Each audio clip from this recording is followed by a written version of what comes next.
నమస్తే జీవనరేఖ women's health కార్యక్రమానికి స్వాగతం.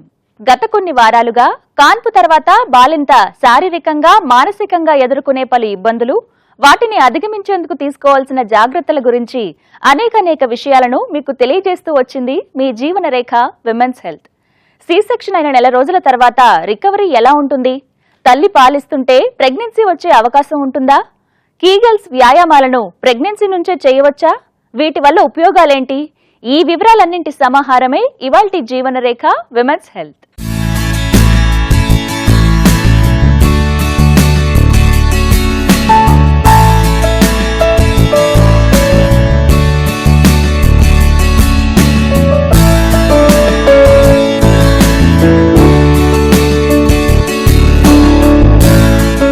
సిజేరియన్ లేదా ఆపరేషన్ ద్వారా బిడ్డని ప్రసవించడం నేటి రోజుల్లో అత్యంత సాధారణంగా జరుగుతున్నది. సిజేరియన్ అయిన 48 గంటల్లో అటూ ఇటూ లేచి నడవడం, బ్రెస్ట్ ఫీడ్ చేయడం లాంటి పనులన్నీ చేసుకోమని డాక్టర్స్ చెప్పినా కూడా ఆపరేషన్ తాలూకు కోత తగ్గేందుకు, వాటిపై పడిన కుట్లు మానేందుకు సమయం పడుతుంది. సిజేరియన్ అయిన నెల రోజులలోపు రికవరీ ఏ విధంగా ఉంటుంది? ఈ వ్యవధిలో ఎలాంటి మార్పులను అశ్రద్ధ చేయకూడదో ఇప్పుడు తెలుసుకుందాం.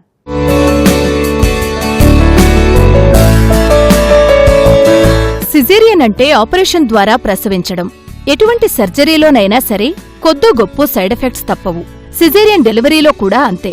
ముఖ్యంగా సర్జరీ తాలూకు నొప్పి గురించి, దాన్నుంచి ఎప్పుడు పూర్తిగా రిలీఫ్ లభిస్తుంది అనే సందేహం సిజేరియన్ అయిన వారికి రావడం సహజం. మీకు తెలుసా, సిజేరియన్ సర్జరీలో 1 కాదు 2 కట్స్ చేయబడతాయి. వీటినే ఇన్సిషన్స్ అంటారు. ఒకటి పొత్తుకడుపు మీద, మరొకటి గర్భసంచి పైన చేయబడతాయి. ఈ రెంటిని సర్జరీ తర్వాత వైద్యులు మూసివేసినా కూడా ఆయా ప్రాంతాల్లో ఉండే కండరం, రక్తనాళాలు కూడా ప్రభావితమవుతాయి. కాబట్టి నొప్పి కొద్ది రోజుల పాటు ఉండడం సహజమే. పెయిన్ అనేది సాధారణంగా చూస్తూ ఉంటాము. ఈ ఫస్ట్ 24 అవర్స్లో అన్నీ మనకు తెలిసినట్టుగా పెయిన్ చాలా ఎక్కువగా ఉంటూ ఉంటుంది. కానీ రోజు రోజుకి పెరిగే కొద్దికి ఆ పెయిన్ అనేది చాలా తగ్గుతూ ఉంటుంది అనమాట. కానీ ఒకసారి ఒక 1 వీక్ అయిపోయింది, ఒక 10 డేస్ అయిపోయింది అన్న తర్వాత వాళ్ళకి చాలా మటుకు కొంచెం రిలీఫ్గా ఉంటుంది, కింద కొంచెం డిస్కంఫర్ట్గా అనిపిస్తుంది, కానీ పెద్దగా ఎక్కువగా పెయిన్ అనేది ఉండదు. కానీ కొంతమందిలో ఈ పర్సిస్టెంట్ పెయిన్ అనేది చూస్తూ ఉంటామండి. ఇదేంటంటే నర్వ్ పెయిన్ కానీ మజిల్ పెయిన్ కానీ అవ్వచ్చు. మనం సిజేరియన్ చేసినప్పుడు ఈ లోపల మజిల్స్, ఒక్కొక్కసారి రెక్టస్ మజిల్స్ అవన్నీ కట్ చేయడం జరుగుతూ ఉంటుంది అనమాట బేబీ డెలివరీ అవ్వడానికి. సో ఈ విధంగా కట్ చేసినప్పుడు ఆ మజిల్ టేర్ వల్ల మజిల్ స్పాజం వచ్చి కొంచెం పర్సిస్టెంట్గా వాళ్ళు ఒకవేళ ఇలా తిరిగినా అలా తిరిగినా, బెడ్ నుంచి లేచినప్పుడు కానీ, సడన్గా ఏమైనా టాయిలెట్కి వెళ్ళి కూర్చొని లేచినప్పుడు కానీ, ఇలా ఉన్నప్పుడు ఒకసారిగా పెయిన్ వస్తూ ఉంటుంది అనమాట. ఇది మనకి డెలివరీ అయిన 1 మంత్ తర్వాత కూడా మనకి కనిపిస్తూ ఉంటుంది. సో దీన్ని పర్సిస్టెంట్ మజిల్ పెయిన్ అంటాం అనమాట. సో ఈ విధంగా ఏదైనా మజిల్ పెయిన్ ఉన్నప్పుడు వాళ్ళల్లో ఒకసారి డాక్టర్ని సంప్రదించాల్సి ఉంటుంది. సాధారణంగా అయితే 10 రోజులు 15 రోజుల వరకే మనకి పెయిన్ కొంచెం ఉంటుంది, కానీ 15 రోజుల తర్వాత అంతా ఒక డిస్కంఫర్ట్ తప్ప పెయిన్ ఉండదు. కానీ 1 నెల తర్వాత కూడా పెయిన్ ఉన్నట్టయితే ఒకసారి డాక్టర్ని సంప్రదించాలి. సిజేరియన్ సర్జరీ రికవరీ గురించి మాట్లాడుకుంటే చెప్పుకోదగ్గ మరో ముఖ్యమైన అంశం స్కార్ లేదా కోత తాలూకు గాయం నయం కావడం గురించి. ఇందాక చెప్పుకున్నట్టుగా గర్భసంచి పైన అలాగే పొట్ట మీద ఉండే స్కార్స్ రెండూ కూడా తగ్గేందుకు కొన్ని వారాల సమయం పడుతుంది. ఎప్పుడైనా మనకి గాయమైనప్పుడు అది మొదట్లో పుండుపడి పచ్చిగా ఉంటుంది కదా, అలాగే స్కార్స్ కూడా. ఎలాగైతే కాలం గడుస్తున్న కొద్దీ గాయాలు హీలవుతాయో అలాగే స్కార్స్ కూడా నయమవుతాయి.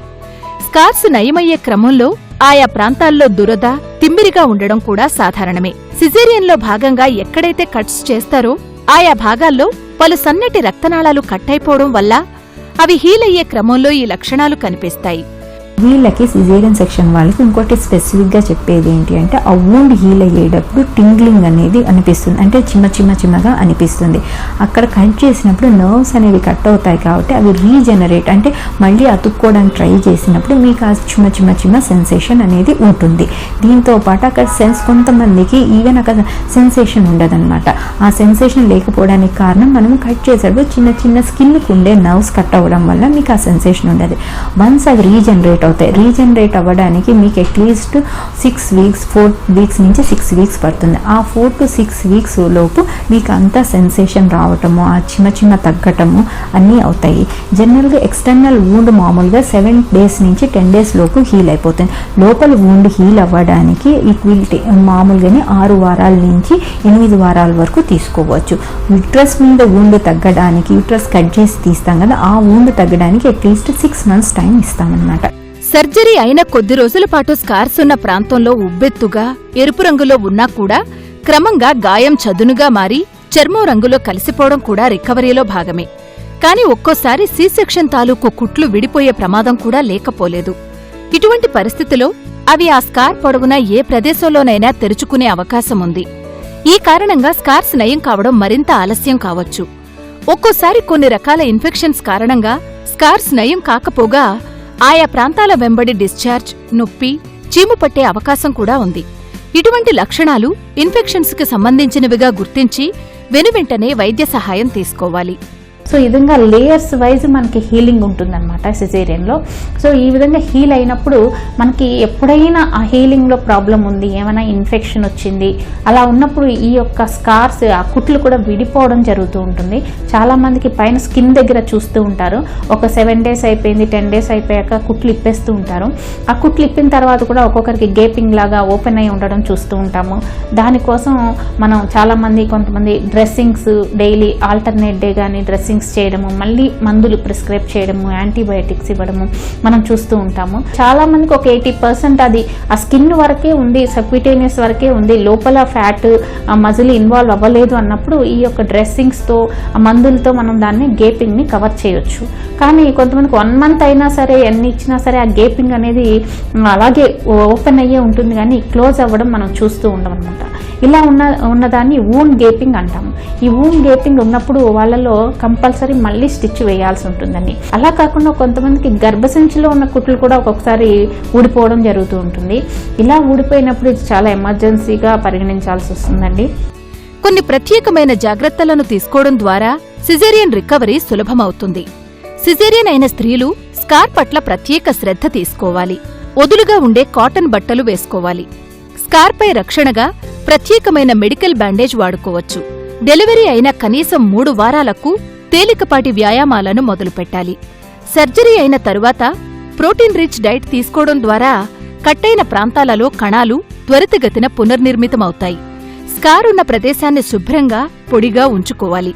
ఇవి మానే క్రమంలో దురద కలిగే అవకాశం ఉంది కాబట్టి అందుకు పైపూతగా వైద్య సలహా మేరకు ఆయింట్మెంట్స్ వాడుకోవాలి. వూండ్ దగ్గర చెమట పట్టడము, లేకపోతే ఎక్కువగా నీళ్లు వేసేసి తుడవకపోవడము, వెట్నెస్ అనేది ఉండకూడదు.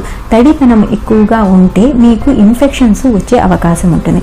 కాబట్టి ఆ ఇన్ఫెక్షన్స్ ప్రివెంట్ చేయాలంటే నార్మల్గానే వాష్ చేసుకొని, క్లీన్ చేసుకొని, డ్రై టవల్ అంటే బాగా మెత్తటి టవల్తోనూ, బాగా పొడిబారిన టవల్తోనూ అక్కడ క్లీన్ చేసుకోవాలి. ఆ క్లీన్ చేసుకోవడం వల్ల మీకు ఇన్ఫెక్షన్ రేట్ వచ్చే తక్కువ అవుతుంది.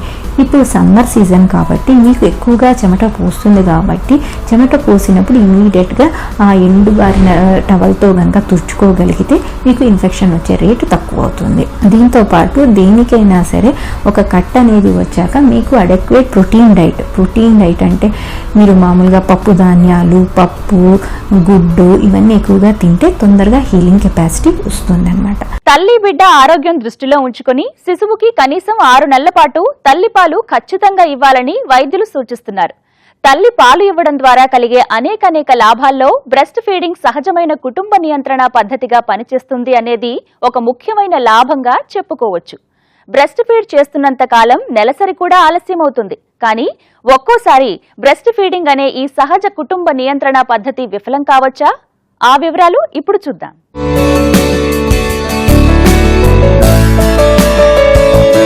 తల్లి పాలివ్వడం వలన కలిగే అనేక లాభాల్లో ఇది ఒకటి. ఒక సహజమైన కుటుంబ నియంత్రణ పద్ధతిలా పనిచేయడం.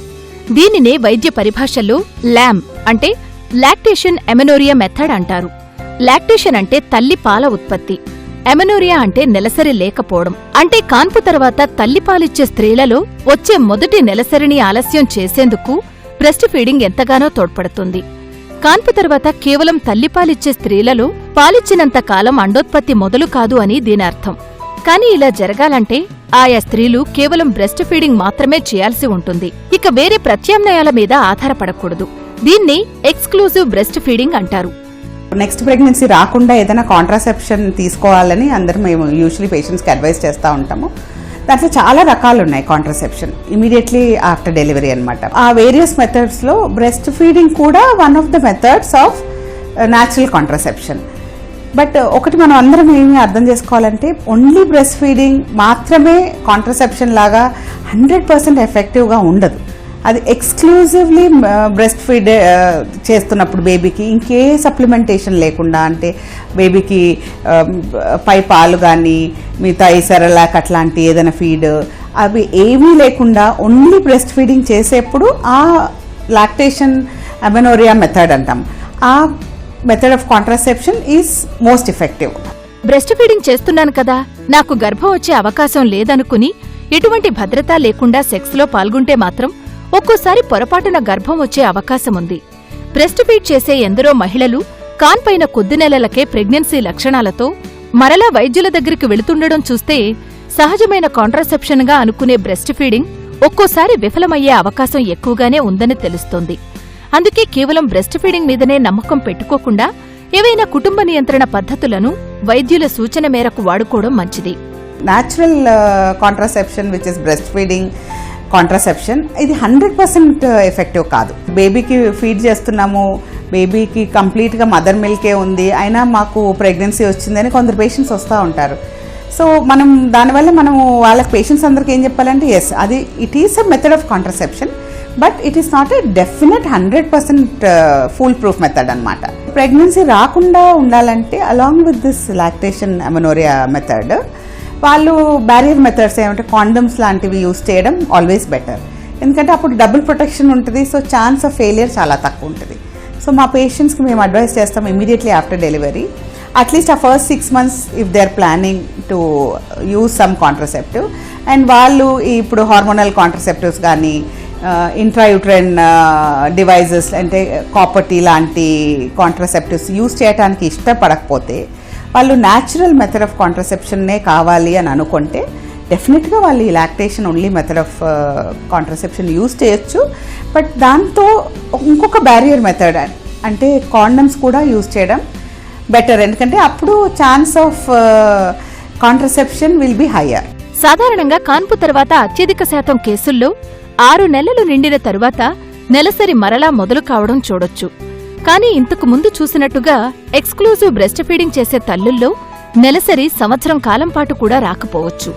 ఇక బ్రెస్ట్ ఫీడ్ చేయని స్త్రీలలో నెలసరి మరింత త్వరగా అంటే కాన్పైన 4 నెలలకు కూడా వచ్చే అవకాశముంది. ఒక్కోసారి కాన్పైన 6 వారాలకే నెలసరి మొదలయ్యే స్త్రీలు కూడా లేకపోలేదు. బ్రెస్ట్ ఫీడింగ్ పీరియడ్ ని ఎంతకాలం ఆపగలదు అనేందుకు ఎలాంటి ఖచ్చితమైన లెక్కలు లేవు. ఆడవాళ్ళకి డెలివరీ అయ్యాక ఒక్కొక్క human being will react in a different way అనమాట. ఎప్పుడు పీరియడ్ స్టార్ట్ అవుతుంది అని చెప్పడం చాలా కష్టం. కొందరికి within 1 month or 2 months after delivery వాళ్ళకు రెగ్యులర్ సైకిల్ స్టార్ట్ అయిపోతుంది. కొందరికి 6 months తర్వాత సైకిల్ స్టార్ట్ అవుతుంది. కొందరికి 1 year తర్వాత సైకిల్ స్టార్ట్ అవుతుంది. కాబట్టి ఎవరికి ఎప్పుడు రొటీన్ మెన్స్ట్రువల్ సైకిల్ స్టార్ట్ అవుతుంది అని చెప్పడం చాలా కష్టం. సో అది ఇండివిజువల్ బాడీ తత్వం అనమాట. 100% 6 నెలలు రాదు, 100% 8 months రాదు అని చెప్పడానికి లేదు. పోస్ట్ బేబీ పీరియడ్ అంటే శిశువు పుట్టిన తర్వాత వచ్చే మొదటి పీరియడ్ ఎప్పుడు రావచ్చనేది వివిధ అంశాల మీద ఆధారపడి ఉంటుంది. అవి రోజులో ఎన్నిసార్లు బ్రెస్ట్ ఫీడ్ చేస్తున్నారు, కనీసం 3 అంతకంటే ఎక్కువ ఫీడ్స్ కొంతమేరకు అండోత్పత్తిని నియంత్రించగలవు. ప్రతి ఫీడింగ్ సమయం ఎంత ఎక్కువసేపు ఉంటోంది అనేది కూడా ముఖ్యమే. తల్లిపాలతో పాటు శిశువుకేమైనా ఇతర ప్రత్యామ్నాయ ఆహారాలు ఇస్తున్నారా అంటే తల్లిపాలతో పాటుగా పైపాలు, 5-6 నెలల శిశువులకిచ్చే సాలిడ్స్, చివరకు మంచినీరివ్వడం ఇవన్నీ కూడా అండోత్పత్తిపై ప్రభావం చూపిస్తాయి. ఏది ఏమైనా సరే కేవలం బ్రెస్ట్ ఫీడ్ చేస్తున్న స్త్రీలు తమ జాగ్రత్తలో తాముండాలి. బట్ ఒక్కోసారి ఏమవుతుంది, ఈ అమెనోరియా పీరియడ్లో ఓవులేషన్ కాదు అనుకుంటుంటారు, సడన్గా ఫ్రీక్ ఓవులేషన్ అవుతుంది. ఒక్కోసారి అలా ఫ్రీక్ ఓవులేషన్ సడన్గా ఓవులేషన్ అవుతే ప్రెగ్నెన్సీ నిలిచే అవకాశం ఉంటుంది. అందుకే ఈ లాక్టేషన్ అమెనోరియా మెథడ్ ఫెయిలియర్ అయ్యే అవకాశం ఉంటుంది. కాబట్టి అలాంటి కేసెస్ కాకుండా ఉండటానికి మేము ఇంకొక బ్యారియర్ మెథడ్ కూడా యూజ్ చేయమని యూజువల్లీ పేషెంట్స్కి చెప్తాం. ఎక్స్క్లూజివ్ బ్రెస్ట్ ఫీడింగ్ చేసేప్పుడు అది there will be A down regulation of the pituitary and అన్ని హార్మోన్స్. ఆ డౌన్ రెగ్యులేషన్ అవ్వడం వల్ల అప్పుడు ఓవులేషన్ కొంచెము అవ్వకపోవచ్చు. ఒక్కోసారి మాకు పేషెంట్స్ వస్తారు రొటీన్గా, లాస్ట్ 1 year బ్యాక్ డెలివరీ అయింది, మేము బేబీకి ఫీడ్ చేస్తున్నాం, సడన్గా పెయిన్ ఉందో ఏదో ఇంకేదన్నా ప్రాబ్లమ్ తోటి వస్తారు. మేము ఎగ్జామిన్ చేస్తే సడన్గా వాళ్ళు 5 months 6 months ప్రెగ్నెన్సీ కూడా ఉండే అవకాశం ఉంది. ఏంటమ్మా చూసుకోలేదంటే, లేదు మేడం మేము బ్రెస్ట్ ఫీడ్ చేస్తున్నాం బేబీకి, నేను ప్రెగ్నెన్సీ ఉందని అనుకోలేదు. సో అలా కూడా మేము చాలా కేసెస్ చూస్తూ ఉంటాం. అది ఎఫెక్ట్ ఆఫ్ ఫ్రీ కోవులేషన్. ఎన్నో ఆరోగ్య సమస్యలు రాకుండా జాగ్రత్త పడ్డం అనేది తెలివైన వారి లక్షణం. ప్రెగ్నెన్సీ సమయంలోనే కీగెల్స్ అనే రకమైన ఎక్సర్సైజెస్ చేయటం అంటే కాన్పు తర్వాత ఫిట్నెస్ ని త్వరగా సొంతం చేసుకోవచ్చు. గర్భసంచి చుట్టూ ఉండే కండరాలు, మూత్ర వ్యవస్థ, యోని కండరాలు వీటన్నిటికీ బలాన్ని చేకూర్చేవే కీగెల్స్.